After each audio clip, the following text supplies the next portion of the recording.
कई घर ऐसे होते हैं जहां मेहनत तो होती है पर अन्न कभी पूरा नहीं होता। जब मनुष्य पाप की सीमा लांघता है तो लक्ष्मी स्वयं उस घर का त्याग कर देती हैं। भगवान शिव कहते हैं, यह केवल भाग्य नहीं होता। मनुष्य के कुछ पाप घर से अन्न और धन भारती दोनों को दूर कर देते हैं। मनुष्य के किस पाप के कारण घर में दरिद्रता, अन्न और धन की कमी आती है? नमस्कार दोस्तों, आप सभी का एक बार फिर से स्वागत है। दोस्तों, प्राचीन काल का यह दिव्य प्रसंग है जिसे आज हम आप सभी के समक्ष प्रकट करने जा रहे हैं। कैलाश पर्वत पर भगवान शिव जी परम शांति में ध्यानस्थ होकर विराजमान थे। तभी उनके पास जगत जननी माता पार्वती लोकों की अवस्था का चिंतन करती हुई आती है और प्रणाम करके व्याकुल हो उठती हैं। उनके मुख पर करुणा और चिंता के भाव स्पष्ट दिखाई दे रहे थे। माता पार्वती की इस व्याकुलता को देखकर करुणा सागर महादेव ने अपने नेत्र खोले और शांत स्वर में बोले, हे देवी, तुम्हारा हृदय आज अशांत क्यों है? ऐसा कौन सा विचार है जिसने तुम्हारे मन को व्याकुल कर दिया है? तब माता पार्वती ने अत्यंत विनय और करुणा से उत्तर दिया, हे प्रभु, मैं देखती हूँ कि संसार में अनेक मनुष्य ऐसे हैं जिनके घर में अन्न और धन का अभाव बना रहता है। निरंतर परिश्रम करने के बाद भी उनके जीवन से दरिद्रता दूर नहीं हो रही है। कृपा करके यह बताइए कि वह कौन सा पाप या दोष है जिसके कारण देवी लक्ष्मी अपने चरण उस घर से हटा लेती हैं। माता पार्वती के इन वचनों को सुनकर भगवान शिव जी कुछ क्षण मौन रहे, फिर गंभीर और दिव्य स्वर में बोले, देवी पार्वती, आज तो आपने मुझसे ऐसा प्रश्न किया है मानो संपूर्ण मानव जाति को गरीबी से मुक्त करने का कोई दिव्य मंत्र ही मांग लिया हो। परंतु हे देवी, यह विषय अत्यंत गूढ़ है और मनुष्य के कर्मों से जुड़ा हुआ है। इसे केवल उपदेश से नहीं, एक प्राचीन कथा के माध्यम से ही समझाया जा सकता है। इसीलिए मैं तुम्हारे इस प्रश्न का उत्तर एक दिव्य कथा के माध्यम से देना चाहता हूँ, जिसे सुनने के बाद आपको यह झांत हो जाएगा कि मनुष्य के किन पापों के कारण उसके घर में दरिद्रता और गरीबी आती है। दोस्तों, इतना कहकर भगवान शिव जी बोले, हे देवी, अब मैं तुम्हें एक प्राचीन कथा सुनाता हूं जो मालव देश के एक छोटे से गांव में घटित हुई थी। उस गांव में एक निर्धन पंडित अपने परिवार के साथ निवास करता था। उसके घर में उसकी धर्मपरायण पत्नी और उसकी 2 पुत्रियां थीं। एक कुछ बड़ी, समझदार और दूसरी बिल्कुल छोटी थी। निर्धनता उनके जीवन का सत्य थी, किंतु उनके दुख का कारण केवल अभाव नहीं था। उस पंडित की सबसे बड़ी दुर्बलता उसका असंयम था। उसका मन सदा भोजन के विचारों में ही उलझा रहता। सुबह होते ही उसके मन में कुछ विशेष खाने की इच्छा होने लगती और दोपहर होते होते उसे चटपटे व्यंजन की चाह सताने लगती। रात्रि में सोने से पहले भी उसका मन किसी मीठे या गर्मागर्म पदार्थ की कल्पना में डूबा रहता। घर की स्थिति कैसी भी हो, उसका लोभ कभी शांत नहीं होता था। उसकी पत्नी एक सहनशील और श्रमशील स्त्री थी। वह दिन रात परिश्रम करके घर चलाती थी। घर में जो थोड़ा बहुत अन्न, दाल या सब्जी उपलब्ध रहता, उसी से वह पूरे परिवार के लिए भोजन बनाती। वह जानती थी कि दरिद्रता में संयम ही सबसे बड़ा धर्म होता है, परंतु पंडित जी का मन इस सत्य को स्वीकार नहीं करता था। उसे सदैव लगता कि घर में कुछ स्वादिष्ट बने, कुछ अलग बने, कुछ ऐसा बने जो उसके स्वाद को तृप्त कर सके। पत्नी अनेक बार उसे समझाती कि घर की स्थिति ऐसी नहीं है कि प्रतिदिन विशेष व्यंजन बनाए जा सकें, किंतु पंडित जी की बुद्धि पर उनका लोभ भारी पड़ जाता। वह न पत्नी के श्रम को समझ पाते, न अपनी पुत्रियों की आवश्यकताओं को देख पाते। उनका ध्यान केवल अपनी तृप्ति पर ही केंद्रित रहता था। एक दिन संध्या समय, जब घर में केवल साधारण भोजन ही उपलब्ध था, उस दिन पंडित जी के मन में अचानक पीठा खाने की तीव्र इच्छा जाग उठी। आटे की लोई में पिसी हुई दाल भरकर बनाई जाने वाली उस वस्तु की कल्पना ने उनके मन को पूरी तरह घेर लिया। उनके भीतर का लोभ जाग उठा और वह पत्नी से उसे बनाने की जिद करने लगा। आगे की कथा सुनाते हुए भगवान शिव जी बोले, हे देवी, यहीं से उस कर्म का बीज पड़ा जिसने आगे चलकर उसके जीवन को एक कठोर सीख देने वाली कथा में बदल दिया। वह पंडित आकर घर की चौखट पर खड़ा हुआ और ऊंची आवाज में बोला, अरे भाग्यवान सुनो, आज मेरा मन पीठा खाने का है, और वह भी एकदम गरम गरम। उसके बोलने के अंदाज से साफ समझ में आ रहा था कि उसका मन उसी स्वाद की कल्पना में डूबा हुआ है। यह सुनते ही उसकी पत्नी घबरा गई। उसके चेहरे पर तुरंत चिंता फैल गई। क्योंकि वह जानती थी कि घर की हालत क्या है। वह धीमी आवाज में बोली, मैं पीठा कहाँ से बनाऊं? घर में न दाल है, न आटा, न गुड़ और न ही कोई और सामान बचा है। उसकी बातों में बेबसी भी थी और डर भी, क्योंकि खाली घर में कुछ बन पाना असंभव था। पत्नी की बात सुनकर पंडित चिढ़ उठा। उसने माथा सिकोड़ते हुए कहा, तुम क्यों घबराती हो? मैं सब इंतजाम कर लूंगा। आज मुझे पीठा चाहिए तो चाहिए। इतना कहकर उसने अपनी लाठी उठाई और भिक्षा मांगने के लिए गांव की ओर निकल पड़ा। वह पूरे गांव में भटकता रहा। कहीं से थोड़ा सा चावल मिला, कहीं से मुट्ठी भर गुड़, तो कहीं से थोड़ा आटा मिल गया। गरीबों के घरों से भिक्षा जुटाना आसान नहीं होता। सुबह से लेकर रात तक वह पूरे गांव में घूमता रहा। तब जाकर बड़ी मुश्किल से इतना सामान इकट्ठा हो पाया कि पीठा बनाया जा सके। रात गहरी हो चुकी थी। आकाश में तारे मंद मंद चमक रहे थे और चारों ओर सन्नाटा पसरा था। लेकिन पंडित प्रसन्न मन से घर लौट रहा था, मानो उसे कोई बड़ी उपलब्धि मिल गई हो। घर पहुंचते ही उसने इकट्ठा किया हुआ सारा सामान अपनी पत्नी के हाथ में दे दिया और उतावले स्वर में बोला, अरे भाग्यवान, जल्दी जल्दी बनाओ, आज तो मेरा मन बहुत ज्यादा पीठा खाने का है। पत्नी भीतर ही भीतर परेशान हो उठी। वह सोचने लगी, इतनी रात हो गई है, अब पीठा कैसे बनाऊं? ऊपर से यह आदमी हर पीठा गिन गिन कर देखेगा। उसके मन में चिंता भी थी और थकान भी, पर वह कुछ कह न सकी। चुपचाप रसोई में गई, चूल्हा जलाया, आटा गूंथा, गुड़ पकाया, नारियल मिलाया और पीठा बनाने में लग गई। उधर पंडित को एक पल का भी धैर्य नहीं था। वह रसोई के बाहर ही बैठ गया और हर पीठे पर नजर रखने लगा। उसके हाथ में रस्सी का एक मोटा टुकड़ा था। जैसे जैसे पीठा बनता जाता, वह रस्सी में एक एक गांठ लगाता जाता ताकि गिनती में कोई कमी न रह जाए। उसकी हरकत देखकर ऐसा लगता था मानो पीठा नहीं बल्कि कोई कीमती वस्तु बन रही हो। चारों ओर रात का गहरा सन्नाटा छाया हुआ था। इसी बीच बड़ी बेटी की नींद खुल गई। वह धीरे से उठी और हल्के कदमों से मां के पास आकर खड़ी हो गई और भोले स्वर में कहा, मां, मुझे भी एक पीठा दे दो। मुझे भूख लगी है। बेटी की बात सुनते ही मां घबरा गई। उसका दिल जोर जोर से धड़कने लगा, क्योंकि वह जानती थी कि बाहर बैठा पंडित हर पीठे पर नजर रखे हुए है।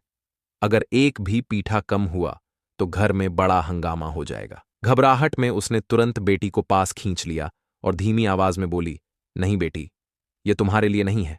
अगर तुमने पीठा खा लिया तो तुम्हारे पिता तुम्हें जंगल में छोड़ आएंगे। मां ने यह बात डर के कारण कह दी ताकि बच्ची दोबारा जिद न करे। लेकिन बड़ी बेटी को यह बात डरावनी नहीं लगी। वह मासूम सी हंसी के साथ बोली, अरे मां, छोड़ देंगे तो छोड़ दें, मुझे तो बस पीठा चाहिए। उसने हंसते हुए कहा, जैसे जंगल का नाम भी उसके लिए कोई मायने नहीं रखता हो। उस समय उसके लिए सबसे बड़ी खुशी बस एक गरम गरम पीठा ही थी। मां की परेशानी और बढ़ गई। उसका गला सूखने लगा और आवाज कांपने लगी। उसने बेटी को अपने और पास किया और बहुत धीमे स्वर में बोली, अच्छा, ले लो बेटी, लेकिन किसी से कहना मत। घबराई हुई मां ने इधर उधर देखा और चुपचाप एक पीठा बेटी के हाथ में थमा दिया। पीठा मिलते ही बेटी की आंखें चमक उठीं। उसने खुशी खुशी पीठा खाया और संतोष के साथ अपने बिस्तर पर जाकर सो गई, मानो उसे दुनिया की सबसे बड़ी मिठाई मिल गई हो। कुछ समय बीतने के बाद छोटी बेटी की भी नींद खुल गई। वह उनींदी आंखों से उठी और धीरे धीरे रसोई की ओर चली आई। चूल्हे के पास फैल रही पीठों की खुशबू ने उसे अपनी ओर खींच लिया। उसने मासूमियत से मां का हाथ पकड़ लिया और बोली, मां, मुझे भी एक पीठा दे दो। उसके स्वर में वही भोली चाह थी जो थोड़ी देर पहले बड़ी बेटी की आवाज में थी। यह सुनते ही मां फिर से घबरा गई। उसका दिल जैसे फिर बैठ गया। उसे याद था कि बाहर पंडित एक एक पीठा गिन रहा है और अगर गिनती कम हुई तो क्या हो सकता है, यह वह भली भांति जानती थी। घबराहट में उसने वही बात दोबारा कह दी, लेकिन इस बार उसकी आवाज पहले से भी ज्यादा कांप रही थी। उसने कहा, नहीं बेटी, अगर तुमने पीठा खा लिया तो तुम्हारे पिता तुम्हें जंगल में छोड़ आएंगे। मां ने डर के मारे यह बात फिर दोहरा दी ताकि बच्ची जिद न करे। यह सुनकर छोटी बेटी की आंखें फैल गईं। उसके चेहरे पर हैरानी और डर दोनों के भाव आ गए, मानो उसने पहली बार कोई डराने वाली बात सुनी हो। फिर भी वह मासूम जिद करते हुए बोली, तो छोड़ने दो, मुझे भी पीठा चाहिए। उसने ऐसा कहा जैसे जंगल का मतलब वह ठीक से समझ ही न पाई हो। अब मां क्या करती? उसका मन भय से कांप रहा था, लेकिन उसका हृदय अपनी दोनों बेटियों के लिए पिघल चुका था। मां ने डरते हुए आखिरकार छोटी बेटी को भी एक पीठा दे दिया। छोटी बच्ची ने पीठा खाया और संतोष से सो गई, जैसे उसे कोई बहुत प्यारी चीज मिल गई हो। मां जानती थी कि दोनों बेटियां अभी बहुत छोटी हैं। उन्हें यह समझ नहीं थी कि एक पीठा खाने से आगे क्या अनहोनी हो सकती है। लेकिन वह मां भी क्या करती? डर, मजबूरी और बेटियों के भोले चेहरों के बीच उसका मन पूरी तरह टूट चुका था। उधर पंडित पूरी रात बेचैन बैठा रहा। वह लगातार पीठों की गिनती करता रहा और रस्सी में गांठें कसता जाता। जैसे ही कोई नया पीठा बनता, वह अपने तरीके से उसे गिनता और रस्सी में एक और गांठ बांध देता, मानो कोई बहुत कीमती चीज संभाल रहा हो। जब सारे पीठे बनकर तैयार हो गए, तो पंडित ने रस्सी खोलकर एक एक गांठ गिननी शुरू की। गिनती पूरी होते ही उसका चेहरा अचानक बदल गया। रस्सी में 2 गांठें कम थीं। यह देखते ही वह तिलमिला उठा। वह गुस्से से चिल्लाया, 2 पीठे कहाँ गए? ये जरूर तुमने चुपके से लड़कियों को खिला दिए होंगे। उसकी आवाज में क्रोध भरा था। वह बोला, तुम जानती हो, यही दोनों लड़कियां एक दिन मेरी जान की मुसीबत बनेंगी। पंडित गुस्से से कांप रहा था। पत्नी डर के मारे सहम गई। उसका चेहरा पीला पड़ गया, हाथ थरथराने लगे और लज्जा व भय के कारण उसका सिर अपने आप झुक गया। दोस्तों, कई बार जीवन में की गई एक छोटी सी भूल आगे चलकर बहुत बड़ा रूप ले लेती है। एक मां का डर, एक मां की मजबूरी, उस रात उसने जो किया, उसे उसने कभी सोचा भी नहीं था कि वहीं आगे चलकर इतना बड़ा तूफान बन जाएगा। पूरी रात पीठों की गिनती करते करते जब पंडित को 2 पीठे कम मिले, तो उसका क्रोध सीमा पार कर गया। वह पहले से ही खाने का लालची था और ऊपर से उसका स्वभाव भी उग्र था।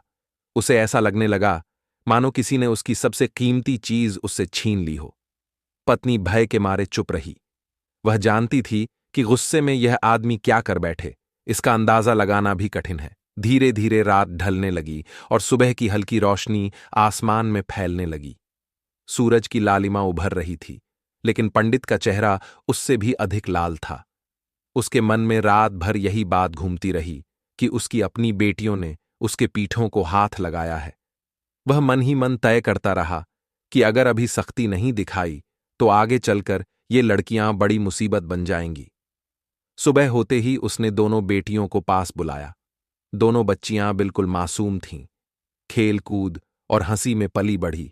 उन्हें जरा भी आभास नहीं था कि उनके पिता के मन में कैसी कठोर सोच जन्म ले चुकी है।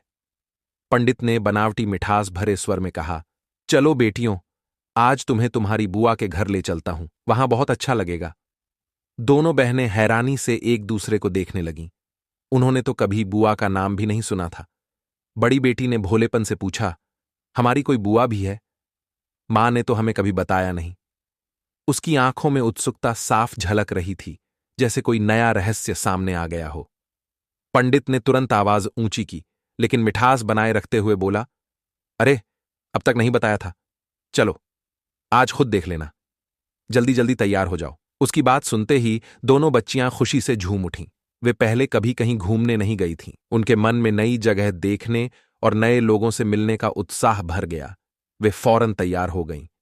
उनके छोटे छोटे दिलों में नई उम्मीदें और सपने जाग उठे।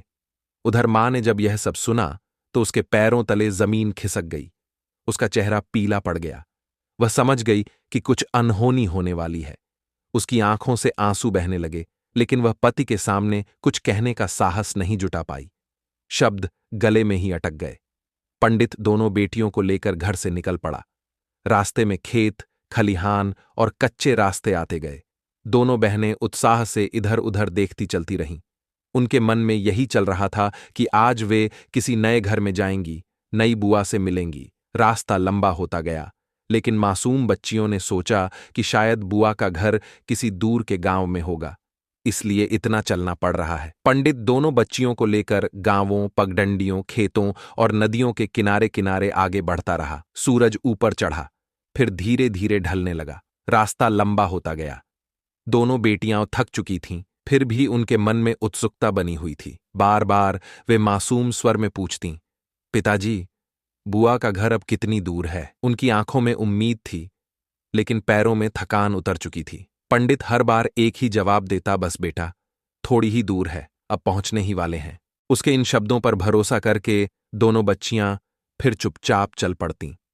उन्हें पूरा विश्वास था कि उनके पिता सच में उन्हें किसी अपने के घर ले जा रहे हैं। शाम ढलते ढलते वे एक घने जंगल में पहुंच गए। चारों ओर ऊंचे ऊंचे पेड़ खड़े थे, जैसे आसमान को छू रहे हों। जंगल से अजीब अजीब आवाजें आने लगीं। कहीं पत्तों की सरसराहट, कहीं किसी पक्षी की तीखी आवाज, तो कहीं हवा की डरावनी सी सिसकारी। अंधेरा धीरे धीरे फैलने लगा और वातावरण भारी सा हो गया। तभी बड़ी बेटी ने घबराकर इधर उधर देखा और डरते हुए अपने पिता से बोली, पिताजी, यहां तो कोई घर नहीं दिख रहा। बुआ का घर कहाँ है? जंगल की खामोशी उसकी धड़कनें तेज कर रही थीं। पंडित समझ गया कि अब जवाब देना जरूरी है, नहीं तो बच्चे डर जाएंगे। उसने नरम आवाज में कहा, बेटी, हम बहुत चल चुके हैं, तुम्हें थकान लग रही होगी। चलो उस बड़े पेड़ के नीचे थोड़ा आराम कर लेते हैं, फिर आगे चलेंगे। दोनों बहनें सच में बहुत थक चुकी थीं। पिता का पास होना उन्हें सुरक्षित महसूस करा रहा था। वे उसके पास आकर सिर रखकर लेट गईं। थोड़ी ही देर में उनकी आंखें भारी होने लगीं और वे गहरी नींद में डूब गईं। उधर पंडित के मन में सब कुछ पहले से तय था। वह इसी पल का इंतजार कर रहा था। जब दोनों मासूम बच्चियां गहरी नींद में चली गईं, तो उसने धीरे धीरे उनके सिर अपनी गोद से हटाए और पास पड़े पत्थर के 2 छोटे छोटे टुकड़े उठाकर सावधानी से उनके सिर के नीचे रख दिया, ताकि जागने पर उन्हें लगे कि वे अब भी वह पिता की गोद में ही सो रही हैं। इसके बाद उसने अपनी जेब से लाल रंग की एक छोटी शीशी निकाली और उस द्रव्य को आसपास की जमीन पर छिड़क दिया। उसका विचार था कि जब बच्चियां जागें तो उन्हें लगे कि कोई जंगली जानवर आया था और उनके पिता को उठा ले गया। उनकी मासूम समझ पर भरोसा करके वह अपनी क्रूर योजना को पूरा कर रहा था। सब कुछ करने के बाद वह तेज तेज कदमों से जंगल से बाहर निकलने लगा। उस समय हवा की सरसराहट भी जैसे उसकी गलत नीयत की गवाही दे रही हो। एक पल के लिए भी उसके मन में यह विचार नहीं आया कि ये छोटी छोटी बच्चियां इस घने जंगल में अकेली कैसे रहेंगी, क्या खाएंगी और कहां जाएंगी। कुछ समय बाद छोटी बहन की नींद खुली। उसने अंगड़ाई ली, आंखें खोलीं और चारों ओर देखने लगी। पिताजी कहीं दिखाई नहीं दिए। तभी उसकी नजर पास की जमीन पर पड़े लाल रंग पर पड़ी। वह घबरा गई। उसके मन में तुरंत यही बात आई कि शायद किसी जंगली जानवर ने पिताजी को उठा लिया है। डर के मारे वह जोर से चीख पड़ी और बड़ी बहन को जगा दिया। बड़ी बहन ने नींद में ही कहा, नहीं, पिताजी हमें ऐसे छोड़कर नहीं जा सकते। लेकिन तभी दोनों की नजर अपने सिर के नीचे रखी ईंटों पर पड़ी। बड़ी बहन चौंक गई। उसे याद आया कि वे तो पिताजी की गोद में सोई थीं। अगर कोई जानवर उन्हें ले गया होता तो पत्थर के टुकड़े वहां कैसे आ सकते हैं। उसी पल दोनों को सच्चाई समझ में आ गई कि उनके पिता ने ही धोखे से उन्हें इस जंगल में छोड़ दिया है। दोनों बहनें फूट फूट कर रो पड़ीं। डर, पीड़ा और बेबसी उनके मन को बुरी तरह जकड़ चुकी थी। लेकिन थोड़ी देर बाद छोटी बहन ने खुद को संभाला और बोली, दीदी, रोने से कुछ नहीं होगा। हमें समझदारी से काम लेना होगा। पहले किसी सुरक्षित जगह रुकते हैं, फिर सुबह होते ही जंगल से बाहर निकलने का रास्ता ढूंढेंगे। दोनों ने पास खड़े एक बड़े बरगद के नीचे रात बिताने का फैसला किया। घने जंगल में उस पेड़ के नीचे रात काटना 2 नन्ही बच्चियों के लिए आसान नहीं था। चारों ओर अंधेरा था। जंगली जानवरों की डरावनी आवाजें सुनाई दे रही थीं। कभी दूर से भेड़िए की आवाज आती, कभी पेड़ों की डालियां हिलतीं, तो कभी झाड़ियों में हलचल से दिल कांप उठता। दोनों बहनें एक दूसरे का हाथ कसकर पकड़े बैठी रहीं। उनके मन में बार बार यही सवाल उठता रहा, पिताजी ने हमारे साथ ऐसा क्यों किया? हमने क्या गलती की थी? लेकिन सच यही था कि उनका कसूर बस इतना था कि उन्होंने भूख में एक एक पीठा खा लिया था। इतनी छोटी सी मासूम चाह के बदले उन्हें इतना बड़ा दंड मिलेगा, इसकी उन्होंने कभी कल्पना भी नहीं की थी। मित्रों, रात धीरे धीरे बीतती गई। कभी डर उन्हें जगा देता, तो कभी ठंड से शरीर कांपने लगता। फिर भी वे एक दूसरे से चिपकी हुई किसी तरह सुबह का इंतजार करती रहीं। जब जंगल में हल्की रोशनी फैलने लगी और पक्षियों की आवाजें सुनाई दीं, तो दोनों के दिलों में थोड़ी हिम्मत लौट आई। छोटी बहन बोली, दीदी, अब हमें घर लौटने की कोशिश करनी चाहिए। यह जगह ठीक नहीं है। दोनों ने दिशा का अंदाजा लगाया और जंगल से बाहर निकलने के लिए चल पड़ी। जंगल बहुत घना था। ऊंचे ऊंचे पेड़ों के बीच से सूरज की किरणें मुश्किल से जमीन तक पहुंच पा रही थीं। कभी जंगली बेलें उनके पैरों में उलझ जातीं और चलना और भी कठिन हो जाता। रास्ते में कभी बड़े बड़े पत्थर उनके सामने आ खड़े होते, तो कभी कांटों भरी झाड़ियां रास्ता रोक लेतीं। फिर भी दोनों बहनें एक दूसरे का हाथ थामे हिम्मत से आगे बढ़ती रहीं। चलते चलते दोपहर हो गई। सूर्यदेव सिर के ऊपर आ चुके थे और उनकी तपन से शरीर थकने लगा था। तभी दूर एक खुली जगह में उनकी नजर पड़ी। वहां कुछ आकृतियां हल्की हल्की चमक रही थीं। ध्यान से देखने पर पता चला कि वहां कुछ सुंदर दिव्य सी युवतियां खड़ी थीं। वे किसी विशेष पूजा में लीन थीं। उनके वस्त्र चमक रहे थे और उनके चारों ओर एक अलग सी शांति फैली हुई थी। दोनों बहनें उन्हें देखकर ठिठक गईं। बड़ी बहन ने धीरे से छोटी से पूछा, ये कैसी पूजा है? न तो नवरात्र का समय है और न कोई पर्व दिखाई दे रहा है। तभी उनके पीछे से एक कोमल और मधुर स्वर सुनाई दिया, ये सूर्यदेव की उपासना कर रही हैं। आवाज सुनते ही दोनों बहनें चौंक गईं। उन्होंने पलटकर देखा। उनके पीछे एक दिव्य युवती खड़ी थी। उसके चेहरे पर ऐसी सौम्यता और अपनापन था कि डर अपने आप कम होने लगा। उसकी आंखों में करुणा थी और मुस्कान में शांति। अनजाने ही दोनों बहनें उसकी ओर खींचती चली गईं, जैसे बहुत समय से उसे जानती हों। लेकिन तभी अचानक पूजा के बीच रखा कलश असंतुलित होकर गिर पड़ा। कलश के गिरते ही जल जमीन पर फैल गया और एक हल्की सी ध्वनि पूरे वातावरण में गूंज उठी। उसी क्षण दूसरी ओर से एक देवकन्या घबराकर बोल उठी, ये क्या हो गया? किसकी छाया पड़ गई कि पूजा भंग हो गई? कौन है वह पापी? उसकी आवाज जंगल में गूंज गई। ये सुनते ही दोनों बच्चियों के चेहरे का रंग उड़ गया। उनके पैर कांपने लगे। हथेलियां पसीने से भीग गईं। आंखों में आंसू भर आए। कांपती आवाज में वे बोलीं, हम पापी नहीं हैं। हमारे पिताजी हमें रात में जंगल में छोड़कर चले गए। हम रास्ता भटक गए हैं। हमें नहीं पता था कि यहां पूजा हो रही है। हमें माफ कर दीजिए। उनकी आवाज में इतना डर और दर्द था कि देवकन्याओं के हृदय द्रवित हो उठे। उनके चेहरों पर कठोरता की जगह करुणा आ गई। उनमें से एक आगे बढ़ी और स्नेह से बोली, डरो मत बच्चियों, तुम हमारे अतिथि हो। हम तुम्हें आश्रय देंगे। पहले सामने वाले तालाब में स्नान कर लो, फिर हमारे साथ सूर्यदेव की पूजा करना। इससे तुम्हारा भय और कष्ट शांत हो जाएगा। देवकन्या की बात मानकर दोनों बहनें थोड़ा साहस जुटाकर तालाब की ओर बढ़ीं। लेकिन जैसे ही उन्होंने पानी में पैर रखा, एक अद्भुत घटना घट गई। पल भर में तालाब का सारा पानी गायब हो गया। जहां पानी था वहां सूखी मिट्टी दिखाई देने लगी। यह आश्चर्य देखकर दोनों बच्चियां घबरा गईं। वे दौड़ती हुई वापस देवकन्याओं के पास आईं और कांपती आवाज में सारी बात बता दी। देवकन्याएं यह सुनकर मुस्कुरा दीं, मानो उन्हें पहले से ही सब कुछ पता हो। उनमें से एक ने पास पड़ी घास उठाई और उससे एक छोटी सी अंगूठी बनाई। वह अंगूठी बच्चियों को देते हुए बोली, इसे तालाब में डाल देना, फिर पानी अपने आप लौट आएगा और तुम्हें स्नान में कोई बाधा नहीं होगी। देवकन्या की मधुर वाणी ने दोनों बच्चियों के मन में भरोसा जगा दिया। वे फिर तालाब के पास गईं और जैसे ही घास की बनी अंगूठी जल में डाली, उसी क्षण चमत्कार हो गया।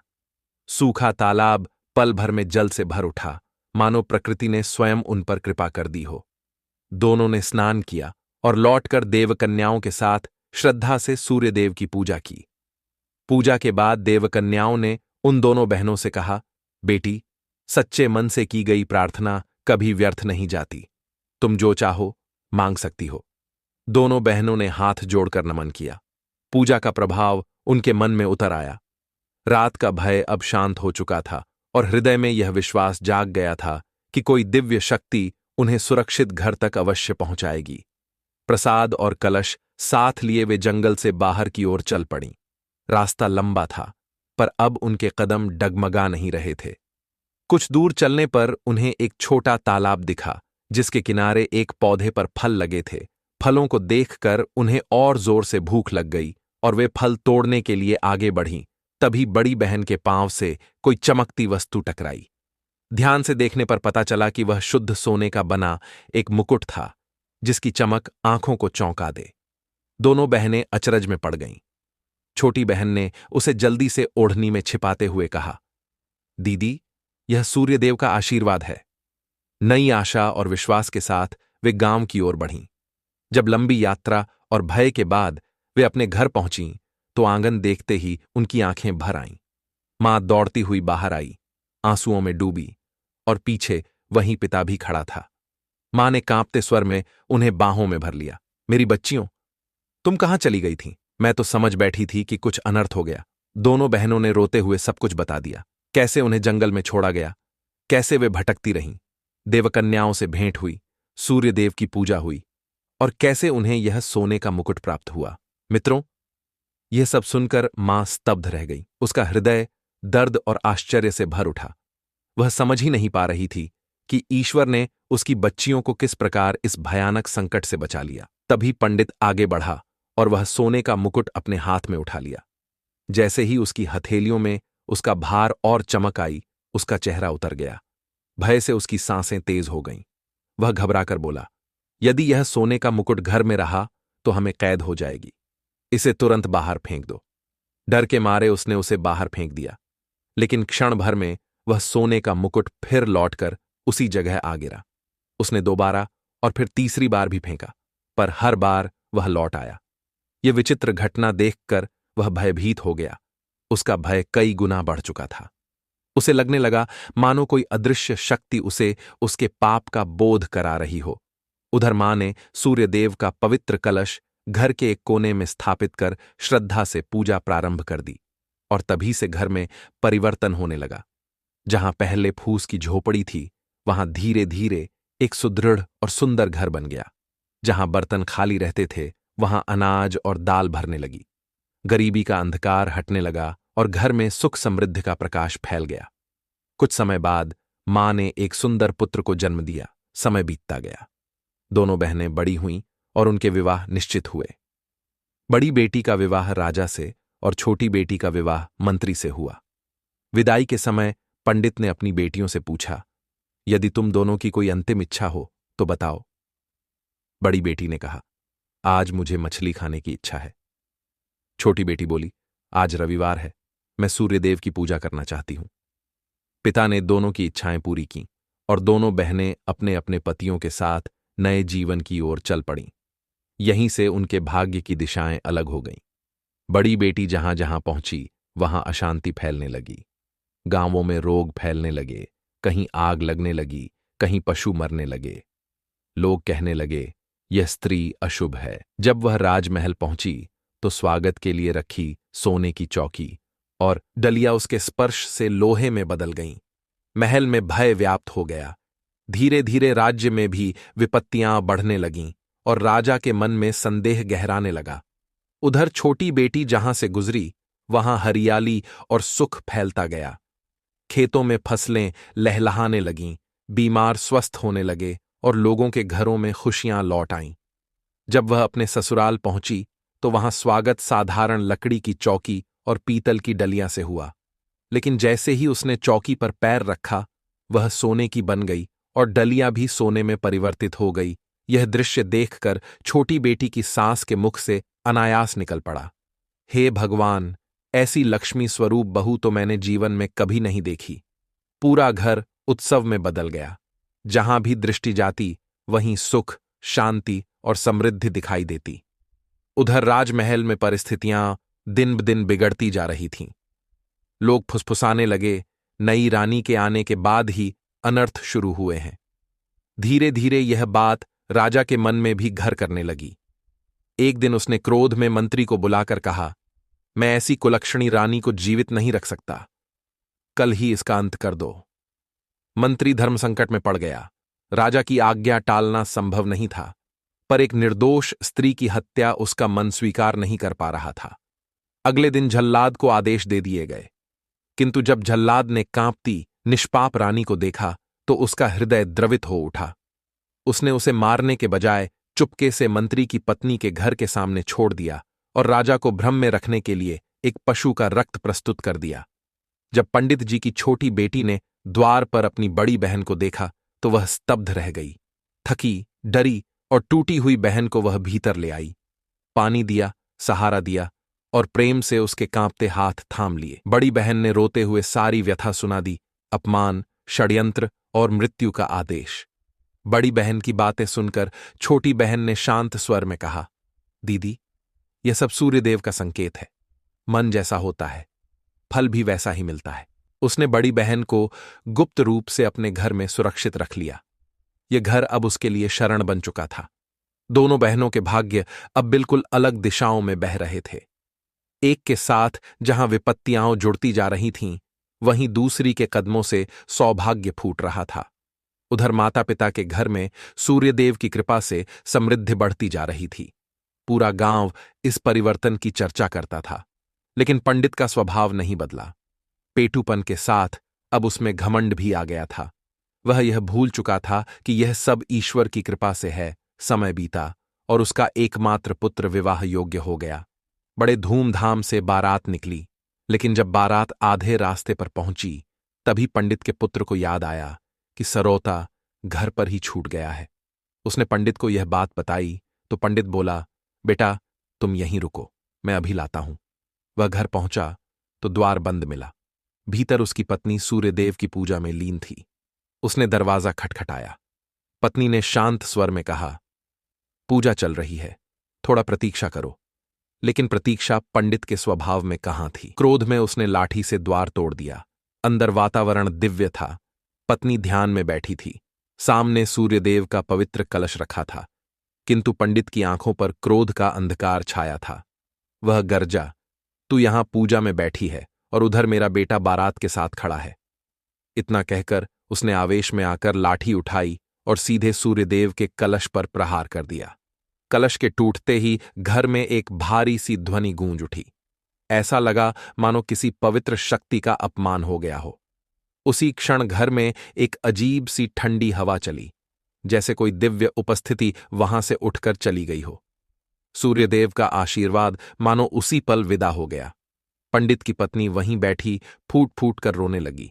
वह समझ चुकी थी कि उसके पति ने घर की सबसे बड़ी रक्षा शक्ति को नष्ट कर दिया है। वह रोते हुए बोली, ये तुमने क्या कर दिया? इसी कलश की कृपा से हमारा घर भरा था। इसी के कारण हमारी बेटियां सुरक्षित रहीं। एक राजा के घर पहुंची और दूसरी मंत्री के घर। यह सुनकर पंडित पहले तो स्तब्ध रह गया, फिर अहंकार में चिल्ला पड़ा, बहुत हो गया यह कलश कलश।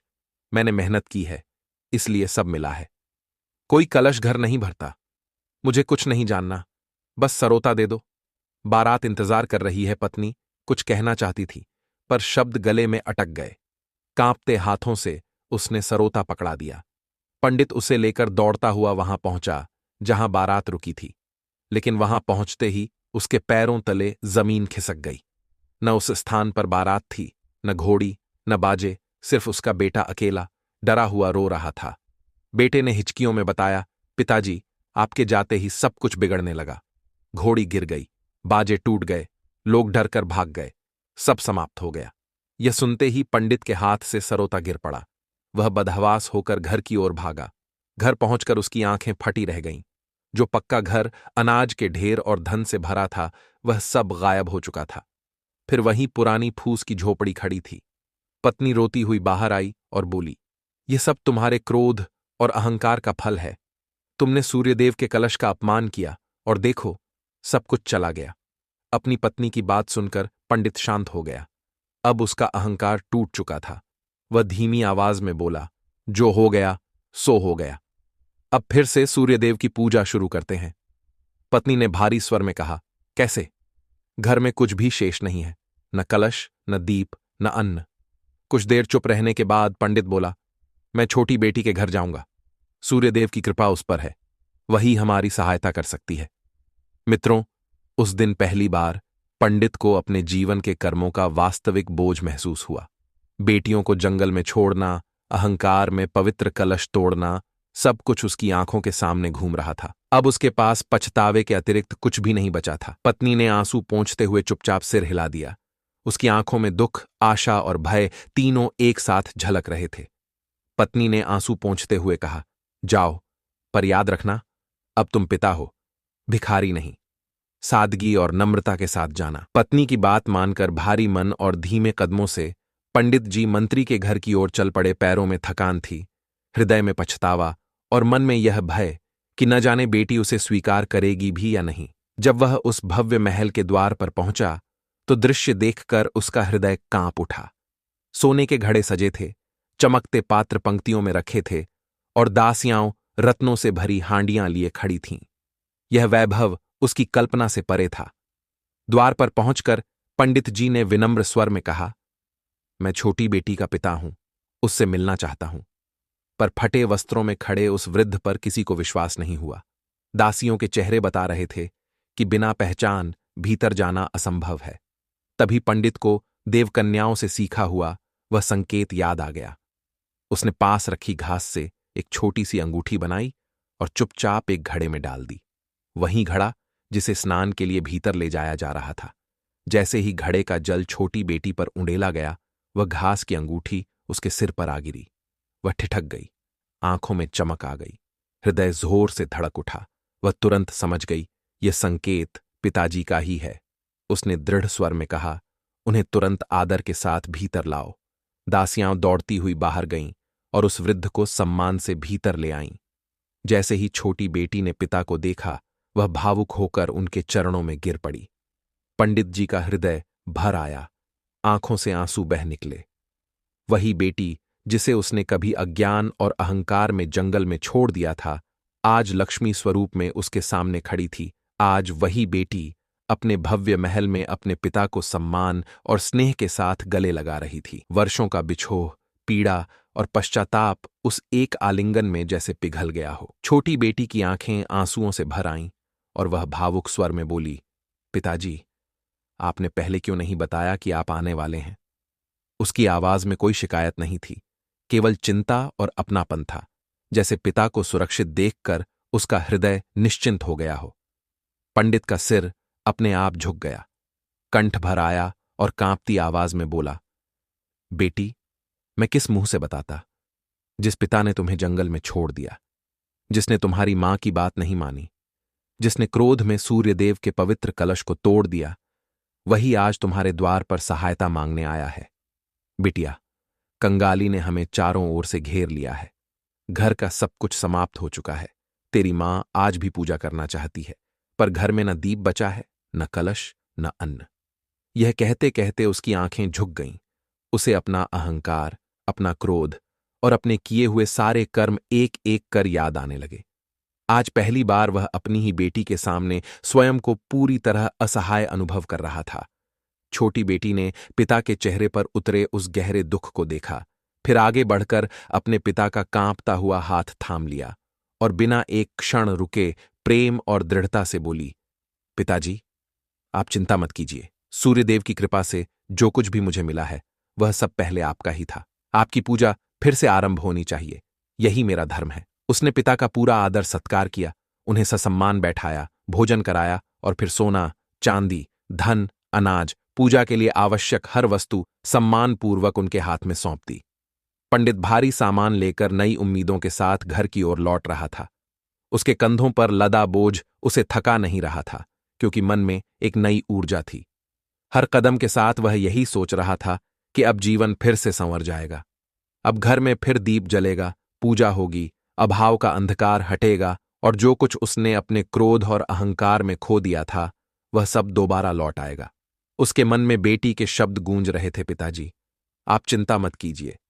उन्हीं शब्दों को सहारा बनाकर वह आगे बढ़ता जा रहा था, लेकिन भाग्य को कुछ और ही स्वीकार था। जैसे ही वह जंगल के पास पहुंचा, अचानक झाड़ियों के पीछे से कुछ परछाइयां उभरीं। देखते ही देखते डाकुओं का एक दल उसके सामने आ खड़ा हुआ। उनकी आंखों में लालच था और हाथों में हथियार। एक ने गुर्राते हुए कहा, ए बूढ़े, क्या लेकर जा रहा है? इससे पहले कि पंडित कुछ समझ पाता, वे उस पर टूट पड़े। उन्होंने उसके हाथों से थैले छीन लिए, गठरियां खोल डालीं। सोना, चांदी, अनाज, पूजा की सामग्री, सब कुछ पल भर में लूट लिया। इतने पर भी उनका मन नहीं भरा। उन्होंने उसके वस्त्र फाड़ दिए, उसे धक्का देकर जमीन पर गिरा दिया। पंडित कुछ कह भी न सका। वह न प्रतिरोध कर पाया, न रो सका। कुछ ही क्षणों में वे डाकू सब कुछ लेकर जंगल में गायब हो गए और पीछे रह गया एक बूढ़ा, घायल, अपमानित मनुष्य, खाली हाथ, खाली देह और टूटे हुए मन के साथ। काफी देर तक पंडित वहीं बैठा रहा। शरीर में दर्द था, पर उससे कहीं अधिक पीड़ा मन में थी।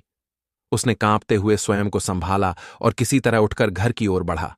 उसके कदम अब धीमे थे, सिर झुका हुआ था। वह यह सोचकर भीतर ही भीतर टूट रहा था कि जिस आशा को लेकर चला था वह एक बार फिर उसके हाथों से फिसल गई। जब वह घर पहुंचा तो उसकी पत्नी उसे देखकर सन्न रह गई। फटे कपड़े, शरीर पर चोटों के निशान और हाथ पूरी तरह खाली। यह दृश्य उसके लिए किसी वज्रपात से कम नहीं था। वह घबराकर उसके पास आई और कांपते स्वर में बोली, स्वामी, यह क्या हो गया? क्या बेटी ने कुछ नहीं दिया? पंडित कुछ क्षण चुप रहा, फिर बड़ी मुश्किल से शब्दों को गले से बाहर निकाल दिया। उसकी आवाज भर्रा गई, आंखें झुक गईं। रास्ते में डाकुओं ने सब कुछ लूट लिया। यह कहते हुए उसके आंसू बह निकले। वर्षों बाद वह पहली बार अपने आंसुओं को रोक नहीं पाया। यह सुनते ही पत्नी के पैरों तले जमीन खिसक गई। वह वहीं बैठ गई। उसके चेहरे पर फिर वही डर, वही चिंता लौट आई जो कभी घोर गरीबी के दिनों में उसकी पहचान बन चुकी थी। कुछ क्षणों तक वह कुछ बोल ही नहीं पाई। उसकी आंखें शून्य में टिकी रहीं। यह सब सुनकर पंडित की पत्नी ने धीरे धीरे अपने आंसू पोंछे। उसका हृदय टूट चुका था, पर भीतर कहीं एक मां की शक्ति जाग उठी थी। वह खड़ी हुई और कांपते हुए दृढ़ स्वर में बोली, इतनी दूर आप अकेले गए थे, लेकिन अब मैं जाऊंगी। मैं एक मां हूं। मेरी बेटी मुझे खाली हाथ नहीं लौटाएगी। उसकी आवाज में न क्रोध था, न शिकायत, केवल विश्वास था। थके हुए पैरों से मां के संकल्प को हृदय में लिए वह छोटी बेटी के घर की ओर चल पड़ी। जब वह वहां पहुंची तो छोटी बेटी ने जैसे ही मां को देखा, दौड़कर आई और उनके चरणों में गिर पड़ी। मां की आंखों से आंसू बह निकले। वह रोते हुए बोली, बिटिया, हमारा सब कुछ समाप्त हो गया है। मैं पूजा करना चाहती हूं, पर घर में पूजा की कोई सामग्री भी नहीं बची। छोटी बेटी ने मां का हाथ थाम कर उन्हें उठाया और शांत मुस्कान के साथ बोली, मां, आज तुम यहीं सूर्यदेव की पूजा करो।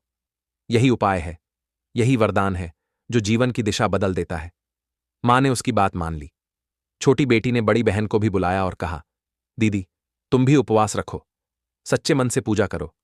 उस दिन रविवार था, सूर्यदेव का पवित्र दिन।